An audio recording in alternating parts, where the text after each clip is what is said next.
तो नहीं पढ़ेंगे, कुछ नहीं, मैनिफेस्टो कुछ नहीं, भारत का संविधान ही हमारा मैनिफेस्टो है। आरएसएस वाला सब संविधान बदल दिया, तब झाल बजाना, गांव में चले जाना, सब नौकरी फोकरी खत्म, गांव में भैंस चराओगे ना, खेती बाड़ी करोगे। बसपा जो है ना हर जगह चुनाव लड़ेगी, तेलंगाना में भी आर.एस. प्रवीण साहब काफ़ी एक्टिव हैं, तो वहाँ भी आप चुनाव लड़ेंगे जाके, तो ये कैसे तालमेल बैठेगा?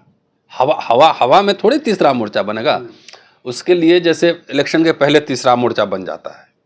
लेकिन इस देश के जितने ऑपोजिशन पॉलिटिकल पार्टीज हैं, उनको लग रहा है ना कि 10 साल में जिस तरह से रौंदा गया है पूरा, जिस तरह से संवैधानिक संस्थाओं का दुरुपयोग किया गया है, राइट, जैसे संविधान के बहुत सारे प्रावधान को जैसे धत्ता बता दिया गया है, तो ओपोजिशन पार्टी को लग रहा है ना कि अब इनसे पहले संविधान और देश को खतरा है, तो सबसे पहले जो इनसे मुक्ति पाओ। कौन बनेगा प्रधानमंत्री, वहाँ कोई इशू ही नहीं है। कोई इशू है? कभी सुना है कि हम बनेंगे? कोई इशू नहीं है। पहले इसको हटाओ, प्रधानमंत्री कौन बनेगा नहीं बनेगा देखा जाए।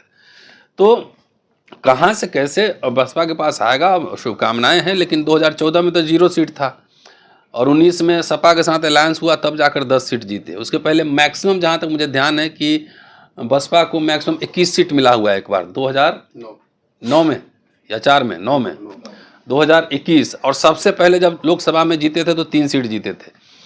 तो 9 में जो है 21 सीट मिला, अभी 10 है, वो भी सपा बसपा गठबंधन से। तो अकेले लड़ेंगे तो कम से कम 40-50 सीट अगर आप जीत लें, 40-50 सीट जीत लें, और उधर क्राइसिस हो जाए इंडिया में चाहे एनडीए में, मान लीजिए, तभी ना आप मोर्चा बना सकते हैं। तो ऐसे हवा में थोड़ी बनेगा मोर्चा। तो इसलिए मुझे कम संभावना लग रही है, लेकिन जिनको लग रहा है बढ़िया तीसरा मोर्चा बनाने का, बहुत सारे दलित लोग का तो जात जात का पार्टी बना हुआ है।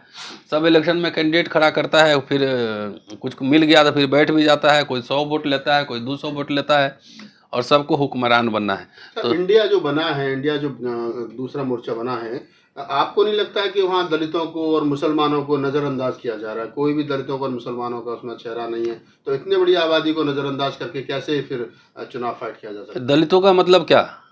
दलितों का कोई नेता नहीं है, बसपा नहीं है, तो फिर बसपा नहीं, बसपा पूरे देश में, दलितों की जिम्मेदारी पूरी बसपा की है। उत्तर प्रदेश में भी विधानसभा चुनाव हुआ, 1 विधायक जीता है, वो भी ठाकुर जीता है। सर वोट तो 1 करोड़ से ज़्यादा है ना? कोई बात नहीं है। जब आप शुरू से ये कह रही हैं, सब पे अटैक ही कर रही हैं, सरकार में बीजेपी है, बीजेपी के खिलाफ कोई आंदोलन नहीं हुआ, और इंडिया पे भी अटैक कर रही है। इन्होंने लिखा है ना कि चीफ जस्टिस को स्वयं संज्ञान लेना चाहिए, तो दिख रहा है ना कि आप बीजेपी से कम और इंडिया से ज़्यादा लड़ रहे हैं। ठीक है, जब आप यही सब वो गाली ही दे रहे हैं, कहीं जाना ही नहीं है, कुछ करना ही नहीं है, उल्टा ही बोलना है, तो आप मुझे रोज गाली देते रहेंगे तो हम थोड़ी आपके पास जाएंगे? कोई नहीं जाएगा, नंबर 1। नंबर 2, जो इंडिया अलायंस बना है, किसी एक व्यक्ति एक दल ने कोशिश नहीं की होगी ना, सब लोग थोड़ा थोड़ा एफर्ट्स लिया होगा। भाई कम्युनिस्ट पार्टी कांग्रेस एक दूसरे के खिलाफ लड़ते रही, आरजेडी जैसे और सपा जैसे दलों का उदय जो है कांग्रेस के डिक्लाइन से शुरू हुआ, कांग्रेस से लड़ाई हुई उनकी। ठीक है, तृणमूल कांग्रेस से निकली है, तृणमूल और सीपीएम का लड़ाई आप जानते हैं वहाँ का, राइट। शरद पवार जो है वो कांग्रेस से ही निकले हैं। तो अब कांग्रेस के साथ इतने कॉन्फ्लिक्टिंग आइडियाज रहे हैं, है ना, विरोधाभास रहा है अपने में लड़ाई, लेकिन ये लोग समझ रहे हैं ना कि भाई एका अभी जरूरी है, नहीं तो देश का संविधान खतरे में। अगर बीएसपी को लग रहा है कि नहीं सब ठीक ठाक है, तो उनकी समझ हो सकती है ना, उनकी समझ, हमारी समझ नहीं है। मुझे तो पता है कि देश में सारे निजीकरण करके बर्बाद कर दिया, सब कुछ बेच दिया। निजीकरण की शुरुआत भी कांग्रेस ने की थी 92 में। एक लाइन सिर्फ आप लोग को रटवाया गया है, ये सब आरएसएस का स्कूल का ट्रेनिंग है। एक लाइन छोड़ के बोल दो, आज छोड़ दो। उस समय की परिस्थितियां क्या थी, नंबर 1। नंबर 2, जब निजीकरण शुरू हुआ तो कितने उस समय बेचे गए? पीएसयू चाहे होटल चाहे कुछ भी, कितने बेचे गए? एक भी नहीं, एक भी नहीं। ठीक है, और बेचे कब गए? उस समय तो आईआईटीज भी खुले, सब कुछ खुले। तो जब निजीकरण हो रहा था उस समय तो मैं बीए का स्टूडेंट था, लेकिन बड़े बड़े नेता तो दलित लोग संसद में बैठे हुए थे, उनसे जाके पूछो ना कि आप क्या कर रहे थे उसके लिए। दूसरी बात, डिसइन्वेस्टमेंट मंत्रालय बना है अटल बिहारी वाजपेयी के काल में। हमारे लोगों को पता नहीं, कई जगह हमसे पूछते हैं कांग्रेस ने भी ये किया, तो कांग्रेस ने तो बहुत कुछ बना के भी दिया, तुम्हारा पेट भी निकलवा दिया, दलितों का मिडिल क्लास बना दिया एक, बैंक का राष्ट्रीयकरण, PSU, यूनिवर्सिटी सब नहीं रहते तो जितने बैठ के अभी घूम रहे ना टाई कोट लगा के, वो सब उतर गए रहते। एक ऐसा मिडिल क्लास तैयार किया कि जो कि वामसेप और बसपा को कंट्रीब्यूट भी किया, पैसे भी दिए और उसके लिए कैडर भी तैयार किया। वो कहाँ से आया? इसमें बहस नहीं होगी, खाली गाली दो, इसमें बहस नहीं होगी। सब दुश्मन है, सब दुश्मन है। अरे कोई मित्र भी तो होगा। ये दुश्मन हर समय तलाशने की टेंडेंसी जो है, ये दलितों में सब शत्रु है, सब शत्रु है। तो जाओ अपने से हुक्मरान बन लो, और जितना जो आपका लूट पीट रहा है, हमले हो रहे हैं, अपने से जाके सब सरकार बना लो, सब प्रोटेक्ट कर लो। अटल बिहारी वाजपेयी ने डिसइन्वेस्टमेंट मंत्रालय बनाया, अरुण शौरी को उसका मंत्री बनाया, जो कि वर्शिपिंग फॉल्स गॉड लिखने वाला आदमी है, और उसने तबीयत से बेचे, तबीयत से।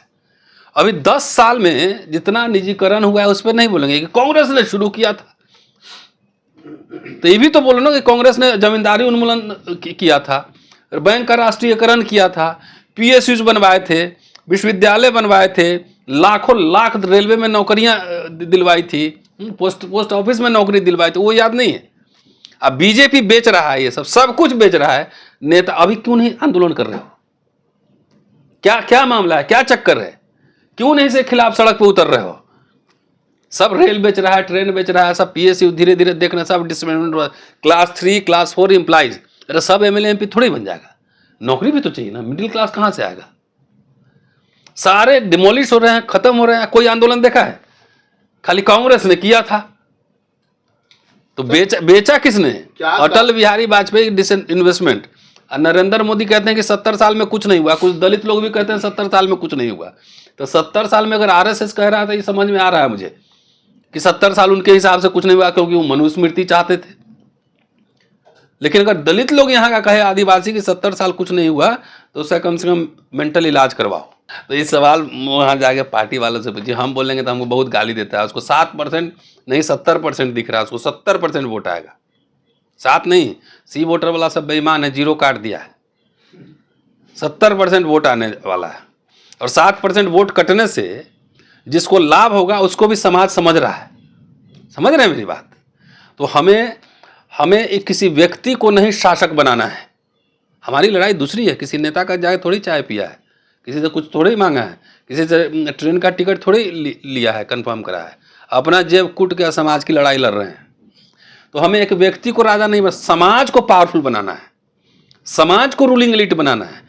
तो रूलिंग एलिट कैसे बनेगा? बहुत सारे CA, बहुत सारे जर्नलिस्ट, बहुत सारे प्रोफेसर्स, एडवोकेट, बड़ा मिडिल क्लास बैंकर्स। ये कुछ नहीं समझ में आ रहा है। खाली एक तुमको प्रधानमंत्री बनवा देंगे तो तुम कर लोगे सब कुछ। इंस्टीट्यूशन कैसे चलाओगे? कुछ मतलब अंधभक्ति की पराकाष्ठा है। सर, लोग कहते हैं कि रतन लाल जी कांग्रेस की भाषा बोलते हैं। नहीं तो किसकी भाषा बोले? बीजेपी की भाषा बोले? नहीं, RSS की भाषा बोले? बसपा की भाषा बोलिए ना। नहीं, बसपा की भाषा कहाँ जा रही है आखिर? आप ही ने कहा ना कि 7% वोट मिलने वाला है। तो 7% वोट काट के आप किसको फायदा पहुंचाना चाह रहे हैं, ये बताइए। नहीं सर, आप लोग काम करेंगे तो बसपा बढ़ेगी। गुलाम किसी के थोड़ी, कांग्रेस की आलोचना नहीं होती है। आपने सुना नहीं मुझे? लगातार जब कांग्रेस सरकार में थे उनके खिलाफ आंदोलन कर रहे थे। लेकिन वहां तो हम जाके मैं मिल सकता हूं, किसी नेता से बात कर सकता हूं। हमारा काम जो है डेलीगेशन ले जाके मेमोरेंडम देना है। हम लोग आंदोलन नहीं करते हैं, सड़क पर नहीं उतरते हैं। 2 बड़े बड़े आंदोलन ऐसे ही हो गए। बस पहले कोई ट्रेनिंग स्कूल है आपका? पूरा सोशल मीडिया पे बढ़िए कांग्रेस का दलाल है, ये है, इसके अलावा 2 लाइन के अलावा कुछ नहीं आता है। विमर्श करो, बहस करो हमसे, आ जाओ, सेमिनार ऑर्गेनाइज कराओ। ढंग से 4 लाइन लिखना पढ़ना आता है? बाबा साहब का मैनिफेस्टो पढ़ा है कभी? इंडिपेंडेंट लेबर पार्टी का, शेड्यूल कास्ट फेडरेशन का मैनिफेस्टो पढ़ा है? तो नहीं पढ़ेंगे, कुछ नहीं, मैनिफेस्टो कुछ नहीं। भारत का संविधान ही हमारा मैनिफेस्टो है। RSS वाला सब संविधान बदल दिया, तब झाल बजाना, गांव में चले जाना, सब नौकरी फोकरी खत्म। गांव में भैंस चराओगे ना, खेती बाड़ी करोगे, तो उसके बाद पेट चर्बी उर्बी सब ठीक हो जाएगा, सब एकदम फिट हो जाएगा। एकदम प्रकृति के पास जाके रोटी ले जाना, प्याज लेके जाना, मार के इसे कूच के नमक के साथ खाना। एकदम दलित लोग प्रकृति के बीच चला जाएगा। ये पूरा RSS का एजेंडा है कि दलित मिडिल क्लास को खत्म करो। लाख से ज्यादा स्कूल बंद हो चुका है। यूनिवर्सिटी की पढ़ाई इतनी महंगी हो चुकी है कि गरीब आदमी का बच्चा पढ़ नहीं सकता है। तुम यहाँ हमारे इधर भोजपुरी में एक कहावत है कि चिड़ै के जान जाए लड़का के खिलौना। हैं? चिड़िया मरी जा रही है, बच्चा खेल रहा है। समाज पूरा जो है ना, समाज की हालत खराब होते जा रही है, हैं? सफाई कर्मचारी जाके देखिए, 12,000 15,000 महीना काम कर रहा है, गटर में मर रहा है, नौकरियां नहीं मिल रही, स्कूल कॉलेज सब महंगे हो गए, हेल्थ फैसिलिटीज नहीं है, सरकारी अस्पताल में कोई जा नहीं रहा है। तुमको नशा चढ़ा हुआ है कि हुक्मरान बन जाएंगे। समाज बच ही नहीं रहा है।